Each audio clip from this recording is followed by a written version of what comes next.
It was him or Trey Smith, basically. They were going to pick Joe Thuney or Trey Smith, and they made the decision to go with Trey Smith. What is going on, everybody? Welcome back to Reporting from the Kingdom, your number one place for all Chiefs and phone news. I'm your host, Bob. Free agency is beginning. It is ramping up. The chaos is starting. It's been a busy week, so let's go ahead and let's jump right into it.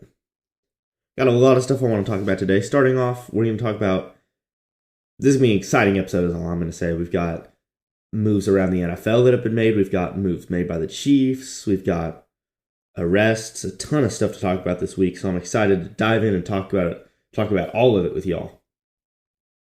First off, we're going to go ahead and talk about some of the Chiefs moves that they've made. Free agency opened up about, obviously, the main, I'm thinking about how I want to address it. I didn't think about how I want to structure this. Probably should have thought about that a little bit more. I have my topics, but I don't know good order. I'll go more in order, actually, I think. So, starting off, sitting there, 8 o'clock in the morning, just, chilling, getting ready for the day, and you see the news. The Chiefs are planning on trading Joe Thuney. A little bit later, you see they've traded him to the Bears for a 4th-round pick in 2026. In case y'all haven't seen that, that's a while ago, but you've seen it now. Big move by Kansas City, trading away who's probably their best O-lineman, definitely their best guard. For what really isn't a whole lot, a move that, if I'm going to be perfectly honest, I don't love. I'm not the biggest fan. I understand why they did it, but it's not personally a move that I would have made. I'm just, like I said, I just don't like it, But I mean, I understand why they made it. They have a lot of money tied to the O-line right now. I think it's something I talked about. And they felt that Thuney, he's getting older. They'd rather take, it was him or Trey Smith, basically. They were going to pick Joe Thuney or Trey Smith. And they made the decision to go with Trey Smith. They took a guy who's not quite as good, but he's younger. He could get better, Thuney's, 33. He's nearing the end of his career. And it's sad to see him go. It's not the move I would have made personally, but I see where they're coming from. I wish we would have got more out of it though. Once again, I'm noticing a trend here. A lot of sitting around 8 o'clock, seeing really big things happen. A couple days later, I'm just scrolling, Twitter, and I see people tweeting about. I see Chiefs fans tweeting about something bad that happened, but I don't see any specifications for what they're tweeting about. So I do some digging. I say digging. I check a little bit, and I see Xavier Worthy is being arrested for domestic violence. Or for, choking someone, whatever the exact legal terms were. So I'm getting prepared I'm thinking, okay, so we're going into the season. We're probably going to have two of our 3 receivers suspended. And that's really not good, because by that time, we hadn't quite signed Hollywood yet. It was a little bit later that day when we brought him back, actually. So, you're looking at your receiving core and you're scared. And I'm assuming Kansas City was as well, which is why they made that decision to bring back Hollywood. I think that's maybe why they did it when they did it. Because they're looking there and they're going, we've got a guy we've got to bring back. We've got to bring back. We need someone in this room that can play, that knows the system. That isn't Sky Moore. If Sky Moore's your wide receiver 1, then I think you're in for a bad season offensively, which we don't really want that, But thankfully, a lot of people were attacking Worthy, and I'm for believing the victim, but thankfully Worthy was proved innocent. It was a whole different thing that's probably gonna become a whole legal issue, but the case was dropped by the authorities. And Worthy, I would be shocked if he was suspended. But that was a good scare for and give us, that was a Saturday or a Sunday? That was a good Saturday or Sunday scare for there. Kansas City bringing back some of their own, like I've already mentioned, Hollywood, and then we also made the decision to bring back the linebacker Nick Bolton on a 3-year, $45 million contract with $30 million guaranteed. A deal I can't say I just love. I mean, I get it. He specs. It's another move where I see why they did it, but I don't know if I would have done it. He's not great in pass coverage. He's solid, but he's not great in pass coverage. He's a good run defender. But Spags loves him. That's the big thing with Bolton is Spags loves him. He knows he's smart. He understands how to run the defense. He gets guys lined up. I get that part about Bolton. I get that part about why you like him and want to bring him back. Money wise, I'm not too worried about it. I don't think it was just like too much more money or not enough. Or I think it's pretty fair. Maybe a little bit more than I would have liked to give, but it's not the end of the world. Not my favorite move though, if I'm being honest. I don't love some of the moves we've made so far. Bringing back a few more of our own, tendering Matt Ariza and Mike Caliendo. Caliendo's a good guy to bring back. He's not a starting caliber player. I'm just going to say that, especially at this point in his career, he's just not. But he's a good backup. He's a backup player that can come in and take some reps and play solid. He filled in for a starting role, and I mean he didn't look very good, but he didn't look just horrible. I don't dislike having him back for depth on that O-line, something that I think we desperately, not desperately, but something that we need. That was most of what we did before the start of free agency. I mean, already busy, but man, I just want to say, I just thought of it, man, this has been a busy 3 or 4 days in free agency and pre-free agency, and it's only going to get busier. It is only going to get busier, I tell you. There's a lot of moves to be made. There's a lot of moves that will continue to be made. And I'm excited to see how it all plays out. Next up, I want to move on. I want to start talking about the guys we've picked up so far in free agency. First off, like what I was going to talk about before I decided to move on, or not move on, but talk about Thuney first. Talk about some of our free agent signings. Jalen Moore signed to a 2-year, $30 million contract. I think $21 million guaranteed.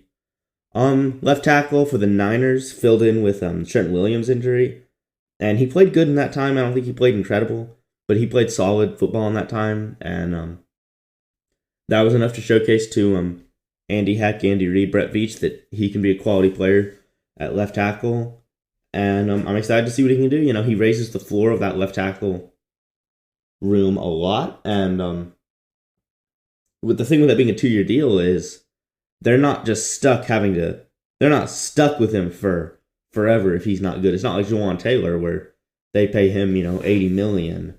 He's not that good, and now they're stuck with an average tackle that they're overpaying. If he's not good 2 years from now, or maybe even 1, depending on how the contract's structured, you're out of it. You can get out of it. And that's why I think Kansas City is still going to address left tackle potentially in the draft. Obviously, it doesn't make it quite as big as the need as before, but you don't need you're not desperate for a day one starter now. You've got someone that can come in and start at tackle, and you feel solid having him there. So I like that signing. Then a little bit later, Chiefs signed another Niner, their running back Elijah Mitchell. I'm pretty sure he's out last year with injury. He's a very injury prone player is what I was trying to say. But when he's been healthy, he's been good. He has something I've wanted with some more explosiveness in the running back room. I think I talked about that a couple episodes ago. I think in the first episode we came back, I think I talked about that. Man, was it the second? Maybe it was the second. I can't remember. Oh well, it doesn't matter. Just go back and watch them both, then you'll find out. Self promo. It's my own stream. I can self promo if I want to. But I think Elijah Mitchell raises the floor of. He's less so a floor raiser actually now. He's more of a ceiling. He raises the ceiling in that running back room. If he's healthy, he can come in. He can add some explosiveness to that room. I'm not sure how good his vision is, but he looks solid when he plays. Obviously, it's a really running back friendly scheme that he was in before at San Francisco, so he might not be quite as good. But once again, it's not a big contract. It's $3.5 million or something for a guy that could potentially make you a lot better at the running back position. Speaking of getting a lot better at a position, we also made a deal to sign Chargers corner Christian Fulton on, I think it's a 2-year, $20 million deal. So another thing I've noticed, a lot of short deals so far this free agency.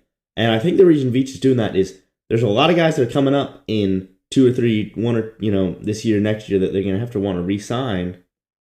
And you can backload those contracts more, so you don't have to pay all that money up front, or you don't have a bunch of contracts that are already backloaded. You have these 2-year guys that you can get out of if you want to, but you're not forced into, these long contracts, so you can instead pay your core that you've already had playing for you, and add in solid starting caliber players that may not be the best, and they may not be there here for a while, but they'll be solid, they'll be good, they'll raise the ceiling, English. I've learned English, I promise. That'll raise the floor and ceiling of this team by quite a bit, I think.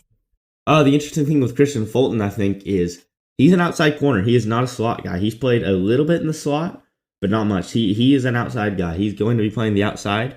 And what that allows you to do is you can put him, you can put Jalen Watson out there on the outside corners, and that allows you to put McDuffie back into his slot position where I think he's a better player. It's just better matchups for him. He's able to have more versatility with blitzes, and he's more run defense, all that stuff. He's just better when he can blitz, I feel like.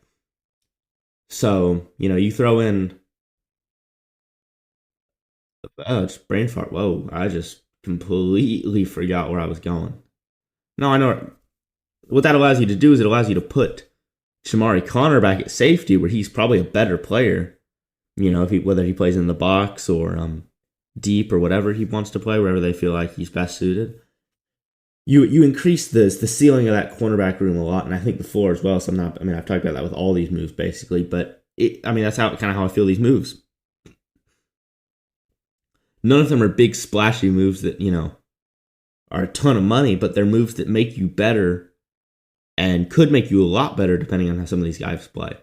Kristian Fulton, he's not a great player. He's not some elite corner or anything, but he's a solid corner. He'll make some mistakes. Chargers fans I've heard some Chargers guys I know said he was kind of in between, not great, not horrible. He'd be really good sometimes, he'd be not that good other times. So, it'll be interesting to see how he's able to work. And, obviously he's in a scheme that I think is good for developing defensive backs, and he's still a young player, from that 2020 draft class. So, he could still improve and get better.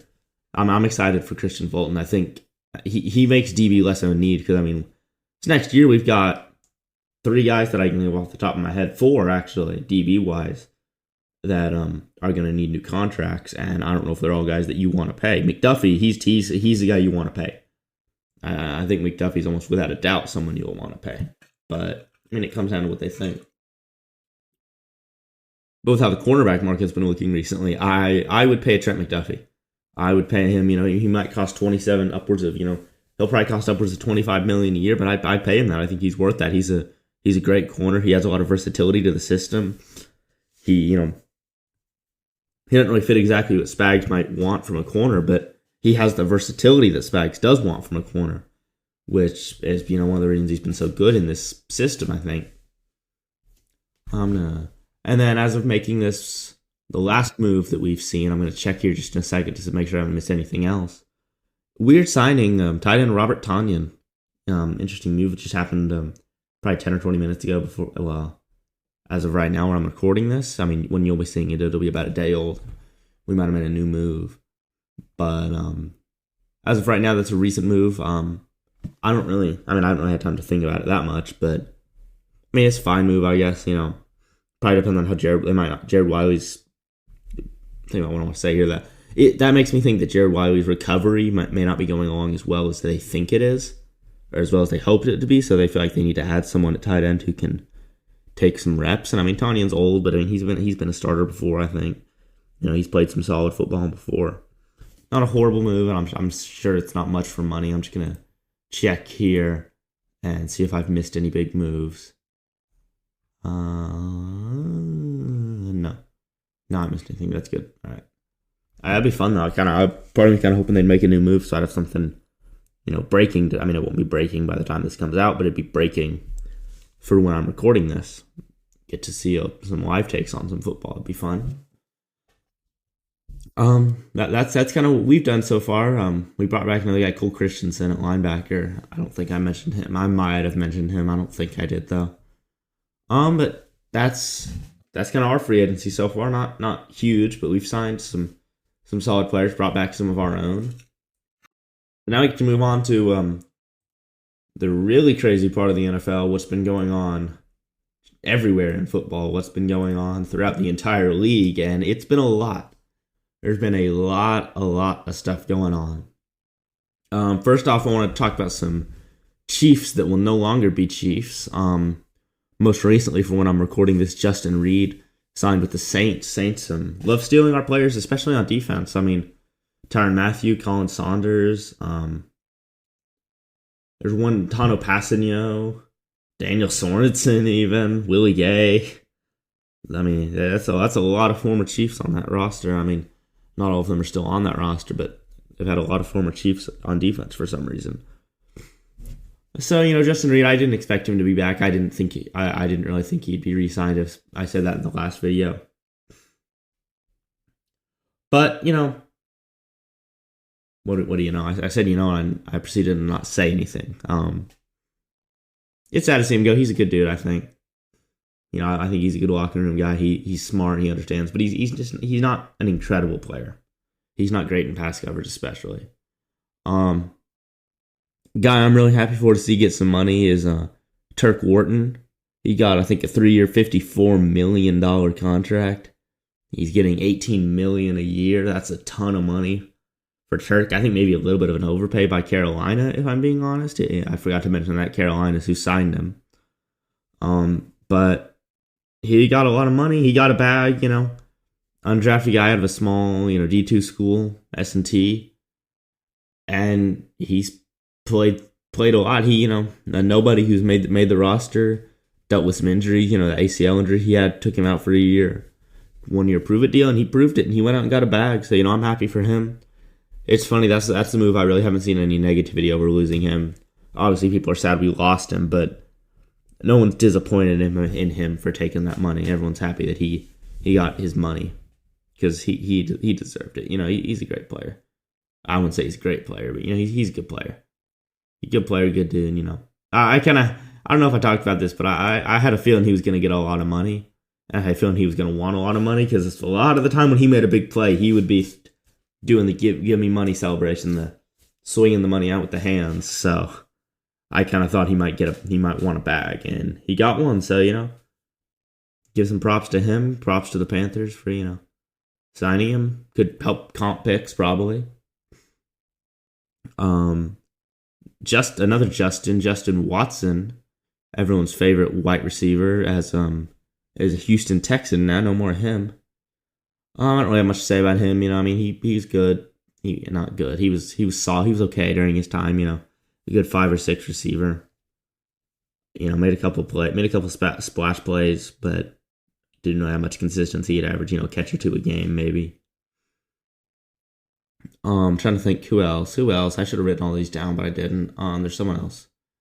Samaje Perine will be going back to his home, back to Cincinnati, where he's played most of his career. Guy who was helpful for us, especially down the stretch. On third down situations. Good blocker, could catch some passes. But that's not a big loss. Samaje Perine's not hard to get over. That's not a loss where I really think you lose just a whole lot. And I'm just overall not all that worried about it. If you hear the mouse in the background, I was just checking for any news, which I don't see any. But I think that's about it for former Chief signing. If I missed someone, tell me. But I think that's about it. Let's move on to the chaos of the rest of the chaos. Just get to that because there's been a lot of it. The Devontae Adams, Cooper Kupps, Javon Hargrave, Jonathan Allen, Evan Ingram, a ton of stuff. Just thinking of some guys real quick. I'll talk about more so. First off, I want to talk about the Seahawks. I don't know what the hell the Seahawks are doing. They start off they get rid of Tyler Lockett. DK Metcalf, they grant him permission to seek a trade, and they later trade him to the Steelers. They trade Geno Smith for a third. So you're assuming you're assuming that they're going to go rebuild mode. You're assuming that's what they're trying to do is rebuild. And if that's what they want to do, then okay. And then they go out and they pay Sam Darnold a boatload of money to come be their quarterback, And I'm just sitting here puzzled. I think everyone else is just why? Why are you doing all this? Why are you blowing up your roster and then going and getting a quarterback, especially one who might not be even that much better than a guy like Geno? It's a puzzling move in my opinion. And we'll have to see how it pays off, but so far pretty questionable from Seattle. I don't remember who their GM is, but so far he's been making a lot of moves and a lot of questionable ones in my opinion. A guy I talked about a little bit earlier for the Ravens, their tackle Ronnie Stanley, he got himself a bag. He got like a 3-year, $60 million contract, $20 million a year. Big contract for Lamar's blindside protector. Guy that the Chiefs apparently showed interest in. Ravens don't even let him hit the market. Don't even take a chance for that. I wasn't that big of a fan. I thought, he could be a good signing, especially if he can stay healthy. But like I said, not the biggest fan. The 49ers, the Seahawks, I said, who knows whether they're rebuilding or not. The 49ers, on the other hand, they are rebuilding. They are blowing it up. If they're not rebuilding, I don't know what the hell they're doing. Just think of some of the moves. They traded Debo. They released Kyle Juszczyk. They got rid of, I can't even think of it. They got rid of some, they just have been blowing it up, man. I've heard rumors about a Brandon Ayuk trade. Whether that comes to fruition, who knows? But they have they're making a ton of moves, and who knows? They haven't even paid a quarterback yet, and they're making all these moves. Obviously, they've still got McCaffrey and Kittle, but they've lost a ton of guys. On that defense, Dre Greenlaw, Hufanga to the Broncos. I think those are some good moves for the Broncos. That definitely makes them a scarier team. That defense is looking pretty nasty for them. I'm interested to see how that matchup for us goes when we meet for the first time this season. So that'll be interesting. But the Niners, they lost, 2 linemen at least. Banks and, the Chiefs, Jalen Moore. It's just crazy to me what they're doing. They were in the Super Bowl just 2 years ago. We kind of got riddled with injuries, and they've just blown it all up. Like I said, they're just getting rid of everything. I guess they're getting ready to pay a quarterback or something. I don't know what they're doing, but it's puzzling. Yeah, it's puzzling what they're doing. Let's see, what else do I want to talk about? Big move, Davante Adams got released, and Rams picked him up, paying him, I think, $26 million a year. A lot of money. Davante Adams getting older, but I think he still has some juice left in the tank. If I'm being honest, the Davante Adams move is another kind of confusing one, I think, for the Rams. A lot of confusing moves from the NFC West this free agency, apparently. Okay, they got Cooper Kupp, who they're gonna cut or trade. Trade him if they can get an offer. Cut him if not, from what I've heard. But they're gonna go and sign another 32-year-old, and pay him $26 million a year to come be a receiver. I'm sure. Yeah, Davante Adams is probably a little bit better, but is he that much better than a Cooper Kupp? Who's I don't know his full contract details, but was probably cheaper than Davante. It's just another weird move. It's not like a bad move per se, but it's just strange, The Chargers making some moves. They signed Najee Harris, and they released Joey Bosa into a move that saved them like $20 million for cap space. Interesting move for the Chargers. Another team in our division that's getting scarier. I think the Raiders also. The Raiders. I think all 3 teams in that division are getting better. They've all got better coaching now than they had a couple of years ago. The Raiders might have a competent quarterback for the first time in Derek Carr, and he was never that good, but he was at least competent, and they really haven't had anyone competent even ever since. So that's interesting. Chargers, they've got a lot of money to spend. If they can, add a receiver, they could be looking scary. More questionable decisions from another team that's making a lot of questionable decisions, in my opinion, is Texans. Obviously, they made the blockbuster Laramie Tunsil trade with the Commanders, giving up. They didn't give up, but they gave up, Laramie Tunsil and like a fourth for a bunch of draft picks, like second, third, fourth, like sixth. Got rid of another lineman. They traded for C.J. Gardner Johnson. They got rid of Kenyon Green, who hasn't good so far, but they got rid of two linemen, and Stroud was already facing a ton of pressure. They traded for Christian Kirk to add to that receiving core. Obviously, they signed Justin Watson, like I said earlier. Like, they're trying to add to the receiving core and defense, apparently, but they're not adding to. They're not really adding to the O line. I mean, they gave up 8 sacks in the playoffs. A big reason they lost to us. Stroud got sacked 8 times. You can't get sacked 8 times and expect to win. I mean, just absurd. This is how you know these are outdated. My outline here is a little bit outdated. I mean, I've updated some stuff. I've added plenty to it, but I haven't gone through this part. I've got it here sitting here. Myles Garrett wants a trade, and I was thinking about it. A couple days ago. I'm all ready for what I can talk about with Myles Garrett, about how I think the Browns should just trade him. They're making a dumb decision by holding this out because, well, yes, he's a great player. The Browns, need a lot. The Browns, need a lot more than an edge rusher. And then they signed him $40 million a year, making him the highest paid non-quarterback ever. So, there goes that talking point. But I do think that does give me more to talk about. So, that refuels the talking. So I've still got plenty of stuff to talk about regarding Myles Garrett trade and what that means for a lot of people, especially the Bengals, which I'll get to shortly.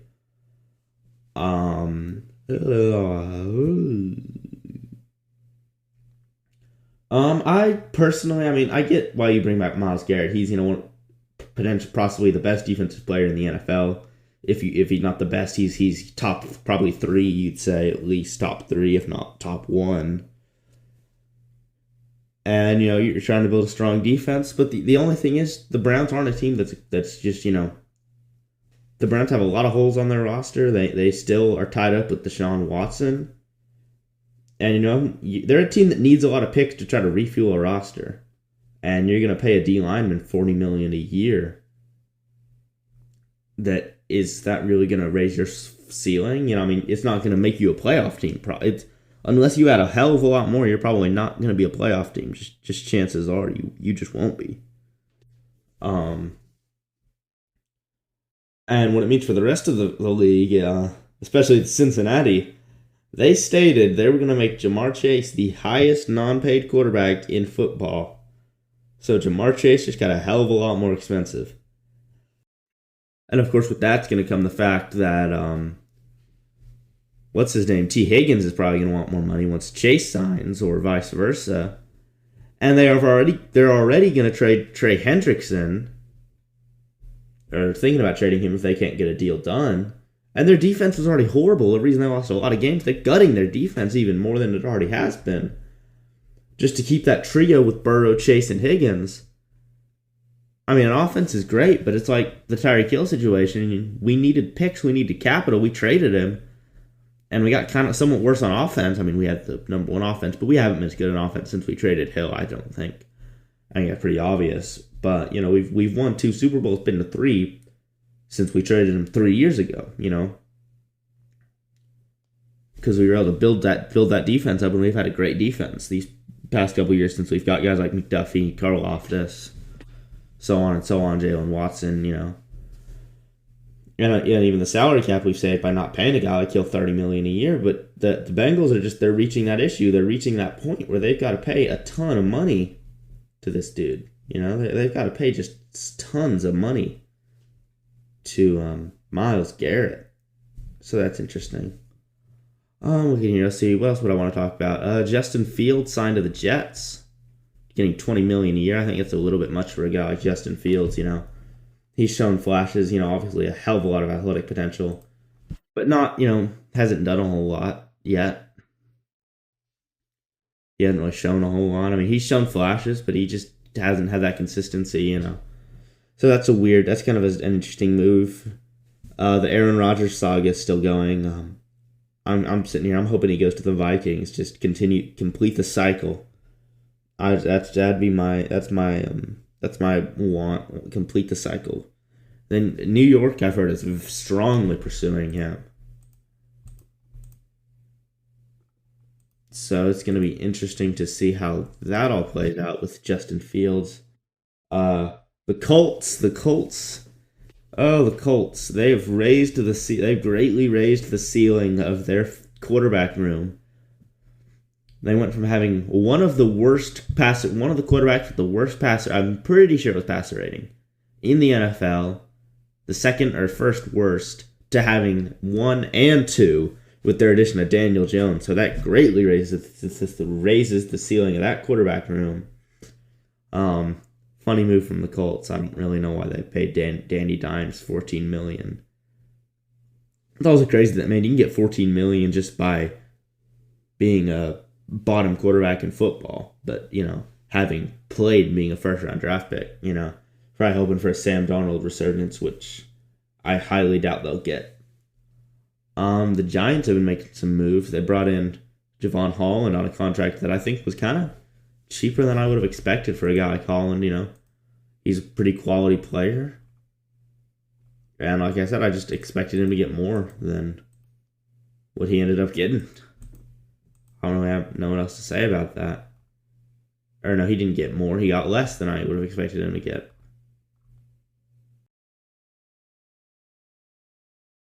And if there's anything else I want to talk about, just check for more moves. Nothing else has happened. By the time this comes out, there might be even more moves that have missed. So thinking anything else I'm talking about now, I think I'm all right. Hope you've enjoyed this episode.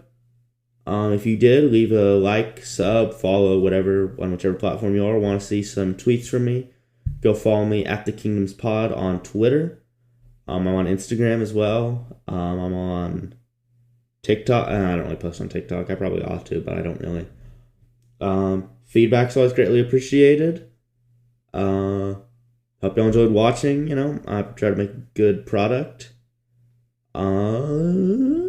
If you want me to be on a podcasting site that I'm not on yet, just tell me. With all that being said, thank you for watching. I'll see you next week with another great episode. And peace out. See ya.